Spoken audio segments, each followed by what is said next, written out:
And good morning, ladies and gentlemen. Thanks for being here. I want to start this morning by honoring the 13 members of our American Joint Force who were killed in action thus far during this operation. Their sacrifice and that of their families is deeply important to us, and we are grateful for each of them, and will continue to mourn their loss. Their names and their bravery will never be forgotten. On February 28th, the President of the United States ordered the Joint Force to execute Operation Epic Fury with the direction to accomplish three distinct military objectives: destroy Iran's ballistic missile and drone capabilities, destroy the Iranian Navy, and destroy their defense industrial base to ensure that Iran cannot reconstitute the ability to project power outside their borders. Over the course of 38 days of major combat operation, the Joint Force achieved the military objectives as defined by the President. We welcome the ongoing ceasefire, and as the Secretary said, we hope that Iran chooses a lasting peace. But as Secretary Hegseth said, let us be clear, a ceasefire is a pause, and the Joint Force remains ready, if ordered or called upon, to resume combat operations with the same speed and precision as we've demonstrated over the last 38 days, and we hope that that is not the case.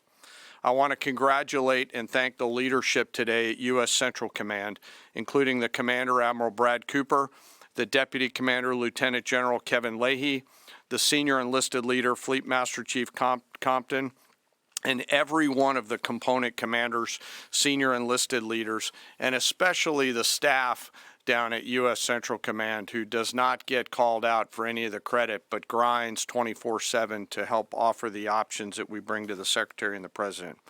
I also want to highlight the forces in the United States European Command under the command of Alexis Grinkowicz, who protected the western flank in support of CENTCOM. And I want to thank our partners across the intelligence community. Our ability to see and understand what an adversary is doing help us to be as decisive as we must be on the battlefield. And that includes DIA, NSA, NGA, the CIA, and the National Reconnaissance Office, and others. I want to thank the other combatant commands who have thus far contributed along the way to U.S. Central Command. This includes Transcom, Stratcom, Spacecom, SOCOM, and Cybercom, all of whom poured all in support of CENTCOM's efforts. And I want to thank, as the Secretary did, our Gulf partners who fought alongside each and every one of us every day. From the Kingdom of Saudi Arabia, the UAE, Bahrain, Qatar, Kuwait, and Jordan, all who joined us together to defend and protect our people and our assets, and who, if required, stand ready to do so again. And I want to thank my team at the Joint Staff, who work literally around the clock in order to help me offer the options that I must with the associated risks to the Secretary and to the President. They are the hardest working people that I know, and I am deeply grateful for their service. Most importantly today, I want to thank America's members of the Joint Force who've poured everything that they can into Operation Epic Fury, and their families who've worked 24 hours a day for 38 days. The Secretary and I could not be more proud of each and every one of you. And we deeply appreciate the support of the American people, who we know always have us in our thoughts and prayers. And we can feel this literally every single day. As the Secretary said, the United States has devastated the regime's ability to harm Americans and our interests for years to come. Since the beginning of major combat operations, the United States Joint Force has struck more than 13,000 targets, including in that 13,000 more than 4,000 dynamic targets that popped up on the battlefield and were immediately addressed, thanks to the exceptional command and control system and intelligence, acumen, and agility of our Joint Force. CENTCOM forces destroyed approximately 80% of Iran's air defense systems, striking more than 1,500 air defense targets, more than 450 ballistic missile storage facilities, 800 one-way attack drones storage facilities. All of these systems are gone. We've devastated Iran's command and control and logistical networks, destroying more than 2,000 command and control nodes and degrading their ability to target U.S. and friendly forces. It is, and we know this, incredibly frustrating right now to be a lower level Iranian commander trying to fight your fight. As the Secretary said, the Iranian Navy now lies mostly at the bottom of the Arabian Gulf, and we assess that we've sunk more than 90% of their regular fleet, including all of the major surface combatants, as the Secretary said. 150 ships are at the bottom of the ocean, and half of the IRGC Navy's small attack boats. Joint fires projected from the land, sea, and air executed more than 700 strikes against naval mine targets, and we had assessed that we destroyed more than 95% of their naval mines. And perhaps most importantly, we've destroyed Iran's defense industrial base, their ability to reconstitute those capabilities for years to come. We attacked, along with our partners, approximately 90% of their weapons factories.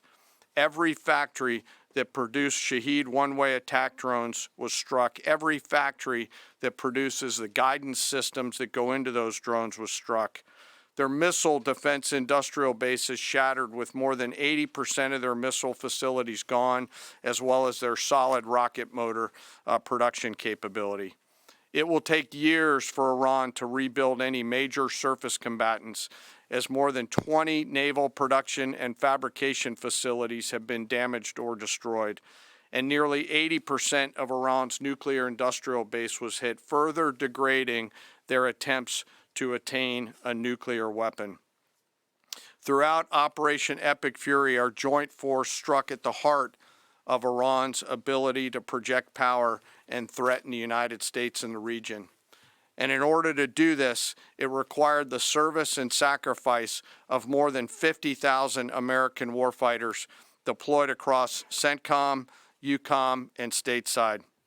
The joint force flew more than 10,000 missions, including 62 bomber missions, 18 of which flew round trip from the United States to deliver bombs on military targets. Each of these missions was more than 30 hours in duration, and we did that 18 times. No other military in the world can do that. And it's a testament to the logistical force that quietly serves behind them. I cannot thank TRANSCOM and the Air Force Tanker and Mobility Force more. Combined with Army and Navy joint fires, we struck more than 13,000 targets. And along with our Gulf partners, we've thus far intercepted 1,700 ballistic missiles and one-way attack drones, defending our forces and our partners in the civilian population. And we remain ready to do so should the need arise. Along the way, we consume more than 6 million meals, and by my estimate, more than 950,000 gallons of coffee, 2 million energy drinks, and a lot of nicotine, but I am not saying that we have a problem. I've laid out the statistics, but it does not truly capture the nature of combat. This is gritty and unforgiving business. It's chaotic, it's hot, it's dark, it's unpredictable, and there's always unknowns. And our people proudly walked into those unknowns and continue forward. And through it all, the joint force has demonstrated the unwavering resolve that the nation demands of us. We are a mission-focused force, and our objectives always is to create the conditions for peace, and today we have, while be ready should that peace break, which we hope it is not. And we remain ready. Before I turn it back to the Secretary, I also want to quickly revisit the rescue of the Air Force fighter crew over the weekend. To give you an update, we've had, the Secretary and I have had the profound honor of speaking directly with many of the warfighters on that mission, from the downed crew that were picked up to those forces that went and got them. Hearing these stories firsthand has only deepened our appreciation for their tenacity, creativity, courage, and grit of the American Joint Force. This is a story that gets to the very heart and soul of who we are as a joint force, who we are as Americans. Selfless sacrifice in service of others. From the backseater, Dude 44 Bravo, whose pure and unadulterated joy at seeing those helicopters come into the valley to get his front seater in daylight, because he knew the front seater did not have a jacket, and was so filled with heart-leaping joy at his front seater getting picked up, to the nighttime folks that went in and then got him, to the tanker forces that did the things that they had to do to give their own gas away, to the support packages, to those that went into the desert landing site not once, not twice, but 3 times as we fought through multiple contingencies. This was and is a joint force that has the guts to try, that does not quit, and who each and every day does the things that we must to dare to win. No lives were lost. We succeeded because the joint force is always at the ready. They trust each other, they trust their leaders, and they trust their training. And they remember first, foremost, and always that we do these things so that others may live, and we will never leave anyone behind. The success of Operation Fury thus far, and we hope it remains, culminates with this incredible rescue over the weekend, a direct example of the professionalism and courage of the United States military and our joint force. It's the service members on the front lines, our partners in the region, our teammates in the intelligence community, our civilian leaders in the OSW side of the house, the American workers who build the tools and weapons that we use, and the American people who back us up that help us to go do these things. I stand here humbled today, but frankly not surprised by what the Joint Force has been able to do.